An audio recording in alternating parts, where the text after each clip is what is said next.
It was Monday morning when Alex opened his banking app and saw a number he had been chasing for years, $10,000. He stared at the screen, refreshed it, closed the app, then opened it again. The number was still there. Alex had imagined this moment would feel dramatic. Maybe music would play. Maybe the bank would send a message saying, "Congratulations. You are now officially good with money." Instead, the kitchen was quiet, his coffee was getting cold, and the refrigerator was making the same suspicious sound it had made for months. Nothing had changed. At least, nothing visible. Alex was not rich. $10,000 could not buy him a house, fund an early retirement, or let him disappear to an island. In some cities, it could barely convince a landlord to answer an email. So why did the number feel so important? To understand that, we need to go back 2 years. At the time, Alex had almost no savings. His financial system was simple. Salary arrived, bills attacked, and whatever survived was allowed to live until the weekend. Usually, nothing survived. Alex was not reckless. He paid rent, bought normal food, and had never owned a yacht, or even stood close enough to one to make a bad decision. But every month followed the same pattern. On payday, he felt rich. A week later, he felt careful. And by the end of the month, he became a financial archaeologist, searching his account for any sign of money. Then one Wednesday afternoon, his car refused to start. Alex turned the key. Nothing. He tried again. Still nothing. A mechanic explained the problem using several words Alex did not understand, and one number he understood perfectly: $800. Alex had $93 in savings. The repair went onto a credit card, and for the next 6 months he paid for the car, the interest, and the emotional damage caused by seeing the balance every morning. That was when Alex understood something important. Having no savings did not just mean having no money. It meant every small problem could become a large one. A broken car became debt. A dental visit became panic. A missed week of work became a crisis. Alex was not fragile because he lacked luxury. He was fragile because one bad Tuesday could control the next 6 months. So he decided to save $10,000. The number sounded clean, serious, and powerful. Then he calculated how long it would take. The result was disrespectful. At $200 a month, the goal was more than 4 years away. Alex could barely plan dinner, so 4 years felt like another geological era. He lowered the first target to $1,000 and created an automatic transfer of $50 every payday. The first transfer happened quietly, moving his savings from $93 to $143. Alex looked at the number and thought, "This is going to take forever." But 2 weeks later, another 50 moved. Then another. The balance grew so slowly that some months Alex wondered whether it was moving at all. Months passed. Alex ignored sales, delayed replacing a damaged phone, and kept saving. $500, $700. Then, almost a year after he started, the account reached $1,000. Alex felt proud for about 10 minutes. And then the refrigerator stopped working. Of course it did. Appliances seem to know when a savings account becomes confident. The repair cost $600. But Alex could pay without a credit card, a loan, or a call to his family. He transferred the money, and his savings fell to $400. For a moment, it felt like months of effort had disappeared. Then Alex noticed what had not happened. He had not gone into debt, he had not missed rent, and he had not spent the next 6 months paying interest on cold milk. The savings had done their job. That was the first change. At $0, problems multiplied. At $1,000, some problems simply ended. Alex started again. This time, he understood that savings were not a trophy, but a shield. Slowly, the account returned to $1,000, then $2,000, then $3,000. At $3,000, Alex began sleeping differently. He still had the same job, the same apartment, and the same car that sometimes made sounds better suited to a washing machine. But he stopped checking his balance before every small purchase. Not because he had become careless, because he finally had space. A surprise bill could arrive without destroying the month. Before, every dollar had already been promised to rent, food, transport, bills, or some future problem, entering the account already tired. Now some of it could wait. Waiting money is powerful. It gives you time to think before saying yes. It gives you time to recover after something goes wrong. It gives you time to avoid bad decisions made under pressure. And pressure is expensive. People accept bad loans because the bill cannot wait. They buy the cheapest product because they need it today, then buy it again when it breaks. They remain in bad jobs because rent arrives before courage does. Money does not solve every problem, but it can give the problem less control over you. Alex discovered this at work. His manager had started giving him more work without more pay. Alex used to stay late, answer weekend messages, and accept every task because saying no felt dangerous. By then, his savings had reached $4,000. Not enough to quit forever, but enough to survive for a while. One afternoon, the manager placed another folder on his desk and said, "We need this finished tonight." Normally, Alex would have nodded. Instead, he said, "I can finish it tomorrow morning." The manager did not explode. They simply discussed the deadline. To anyone watching, it was a small conversation. To Alex, it felt enormous. He was not suddenly fearless. He simply had less to fear.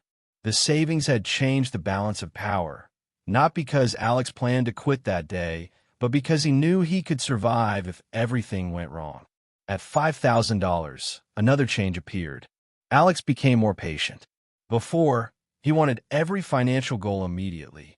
He searched for faster income, faster returns, and faster ways to escape.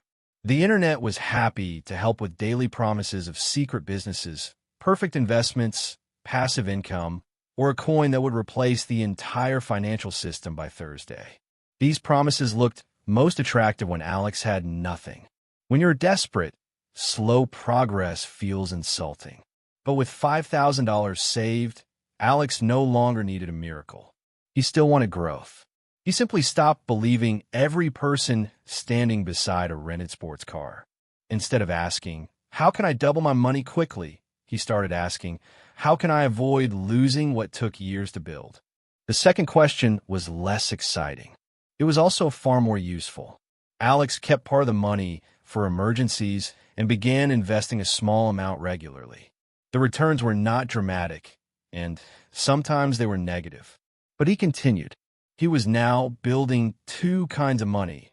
One protected today, while the other worked for tomorrow. At $6,000, Alex attended a wedding in another city. 2 years earlier, the hotel, tickets, and gift would have gone onto a credit card. This time, he had planned for the expense. It was still annoying, but it was no longer frightening. That may not sound like wealth, but it felt like freedom. Money had stopped turning every enjoyable moment into future stress. At $7,000, Alex noticed an expensive professional course that could help him qualify for better work. Old Alex would have said, "I can't afford it." Current Alex could ask, "Is it worth the cost?" He researched it, paid for it, and later used it to move into a better role. His savings had not only protected him from bad events, they had helped him use a good opportunity. That is when savings become more than an emergency fund. They become an opportunity fund. At $8,000, Alex received his first serious raise. The old Alex would have upgraded everything immediately: apartment, phone, clothes, coffee machine, possibly all four, because more income feels like permission. But Alex remembered his previous raises. Every time his income grew, his lifestyle chased it. More money entered. More money disappeared. So he made a rule. Half of every raise would improve life today, and the other half would go towards savings and investments. Alex bought a better desk chair because his back had started sending complaints. He took a short trip. He did not replace the car. The car seemed offended, but continued working. The savings grew faster. For the first time, Alex felt the difference between earning money and keeping money. Earning more can make life easier. Keeping more changes your future. At $9,000, the final $1,000 felt strangely difficult. Not because Alex suddenly earned less, but because the goal was close. He checked the app too often. 9,100. $9,300, $9,500. Then life interrupted. The car needed repairs again. The mechanic offered a cheap temporary fix or a more expensive repair that would probably last. When Alex had no savings, he always chose the cheapest, immediate option. Then he often paid again later. Being broke had forced him to think short-term. Now he could choose the better long-term solution. He paid for the proper repair. The balance fell below $9,000. Alex was disappointed, but the car worked, and he realized something important. $10,000 was not a finish line. Life would not pause and wait for him to reach it. Progress was not a straight line. A few months later, he finally reached the number, $10,000. Monday morning, cold coffee, no fireworks. But now Alex could see what had changed. The first 1,000 protected him from small emergencies. The next few thousand gave him room to breathe. And then the money gave him patience, confidence, and the ability to wait for better options. $10,000 did not make Alex rich. It made him harder to break. And that may be more important. When you have no savings, life controls the timing. The bill arrives now. The car breaks now. The job becomes unbearable now. The opportunity appears now. You must react immediately, often using whatever expensive option is available. Savings create distance between the event and your decision. Inside that distance, you can think, and good decisions need time. Alex also understood why the first 10,000 had felt harder than the next 10 might. At the beginning, every dollar came only from him. From automatic transfers, skipped purchases, extra work, and small sacrifices. The money had no help. Later, part of it began earning returns. His salary increased. His habits improved. His expensive debt was gone. The system had momentum. It was like pushing a broken car. The first movement is terrible. You push, nothing happens, then the car moves slightly, mostly to prove it still hates you. But once it begins rolling, keeping it moving becomes easier. At 0, one emergency can send you backward. At 10,000, it may only slow you down. Some money can remain invested, and a bad job no longer has to be accepted simply because the next bill is close. But the money itself was only part of the change. The person who built it had changed too. To save $10,000, Alex had learned to wait, ignore urgency, recover after setbacks, separate needs from impulses, and continue when progress looked boring. Those habits were worth more than the number. The account could fall. The habits could rebuild it. A few weeks later, Alex showed the balance to Maya, the friend who had helped him start saving. I finally reached 10,000. So what are you going to buy? She asked. Nothing. Good. That money does not exist to make you look rich. It exists to stop you from being desperate. Maya was right. The most important part of $10,000 was not what it could buy. It was what he no longer had to do. He did not have to borrow for every repair. He did not have to remain silent at work. He did not have to accept the first bad offer. He did not have to treat every surprise like a disaster. The money had reduced the number of situations in which Alex had no choice. And perhaps that is the simplest definition of financial progress. Not having more things, but having more choices. $10,000 is not the same for everyone. It may cover a year for one person and only a few months for another. The number is not magic. The principle is, there's a point where savings begin changing your behavior. Emergencies become manageable, patience becomes possible, and decisions become less desperate.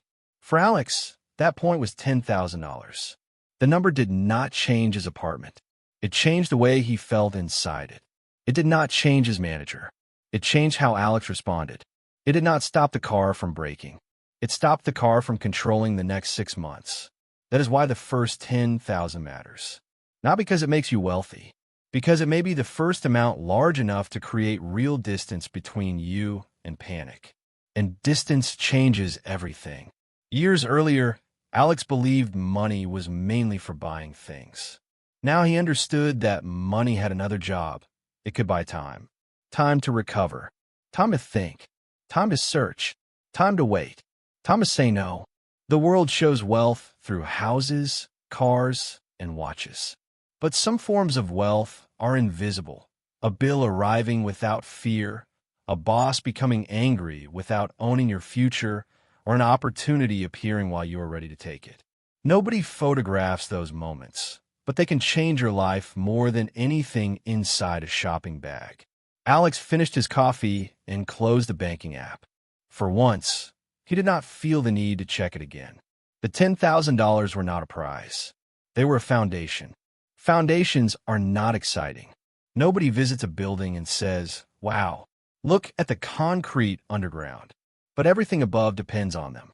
Your first $10,000 may not make you rich, but it can make you safer, calmer, and harder to control. It can turn emergencies into expenses and bad options into choices. The biggest change may not appear in your bank account.